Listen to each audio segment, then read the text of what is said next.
Yun po sa sarap.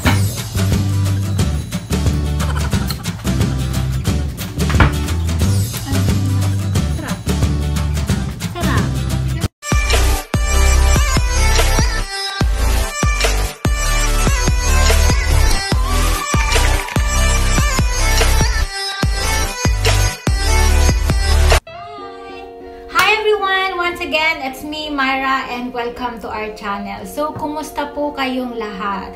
So, I hope all of you is happy, safe, and mag-ingat po kayo palagi. So, once again, uulitin ko po, thank you so much to my 700 plus subscriber. I'm so happy and grateful, and I really appreciate po. So, thank you so much.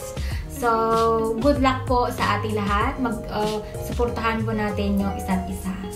So, thank you so much. So, for today, wala naman pong ibang special.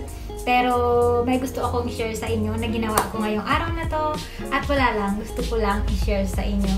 So, yun. Anyway, ayun na nga, diba lockdown po. Nandito lang ako sa bahay. And naisipan ko for today na gumawa ng mango ice cream. So, hindi po ako chef, hindi po ako magaling magluto ng kung ano-ano. Yung pinapakita ko po dito sa inyo, disclaimer, I based on my own way, based on my experience, and based on, wala, yung gusto ko lang talaga. Gusto ko lang, kung ano yung naisipan kong gawin, gagawin ko. At it's my pleasure na i-share ko sa inyo. So ngayon, naisipan kong gumawa ng konting fresh mango ice cream. So yun. Simple lang siya. Simple lang yung ingredients niya. Parang DIY nga eh. Kasi hindi ko alam kung yun talaga yung actual, yung complete ingredients talaga na isang masarap na ice cream. Pero yung ginawa ko, kung ano lang yung available, yun yan yung ginawa ko. Pero I'm so happy na it turns out okay naman. And yun ang napagkita ko sa inyo. So, sana magustuhan niyo at makakuha ka ng konting idea na pwede palang gawin yung pinagagawa ko. So, pwede rin siyang pang-business, kahit sa bahay lang, pang-tinda-tinda, at least kahit papano may kita ka. So, ang gagawin ko, kasi meron akong tindang ice candy, minsan chocolate flavor, minsan kahit anong flavor.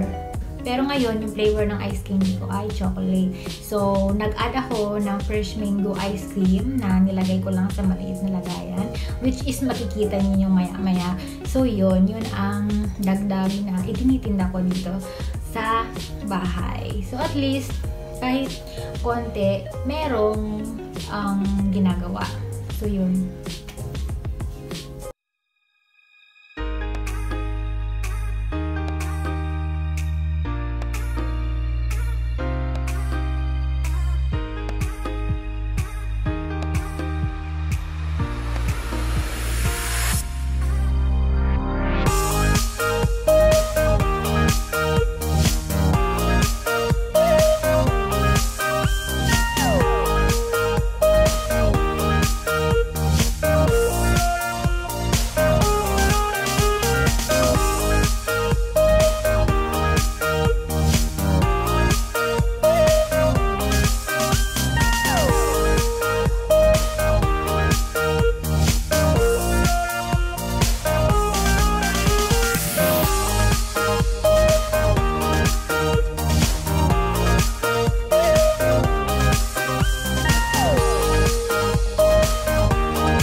na po kung ano yung ginawa ko. Napakasimple lang po kasi hindi nga po ako magaling. Yung ginawa ko ay based lang sa gusto kong paraan, based sa version ko. Pero it turns out na mukha naman siyang mango ice cream, which is yun ang importante. And I think okay naman ang lasa niya. So ayun, yun ang ititinda ko. And kahit pa paano, kikita ako ng konting pera dahil doon sa ginawa ko. So, kailangan natin gumawa ng konting paraan. Kahit nasa bahay lang tayo, gumawa tayo ng mga simpleng alam natin, kaya natin gawin. Yung passion natin, yun ang gawin natin. Para naman, at least kahit pa paano, merong kita, diba? So, yun. Gusto ko lang i-inspire kayo na, yun, magtinda-tinda tayo kahit nasa bahay lang. Sabay ganun. Well, it still depends on you. It's up to you. Hindi ko naman sinabing magtinda kayong lahat, diba? Wala lang. Baka ma-inspired ka lang, some of you. So, lalo dito sa Pilipinas na hindi tayo makalabas. Kasi kung lalabas tayo, may mga checkpoint. So, kailangan ng reasonable na reason para lang makalabas ka. So, walang trabaho, kaya sa bahay lang. So, yun. Yung simpleng tinda-tinda, kahit anong man yan, ay laking tulong po yan. Lalo na kapag pinagsama-sama mo yung mga income mo. So, at least kahit paano yung araw ay productive day pa rin kasi may nagawa tayong isang bagay na alam nating marangal, nakapagpasaya sa atin. At syempre, magiging masaya yung ibang tao kapag natikman yung mga luto ninyo, luto natin. Ayun, di ba? Nakakatuwa. So, huwag matakot na mag-try until matupad kung ano yung gusto mong mangyari sa buhay mo. So, keep in trying. Walang madali, talagang pagsisikapan. So, kailangan kapag nakagawa ng mistake, kailangan mag-learn doon sa mistake na naranasan.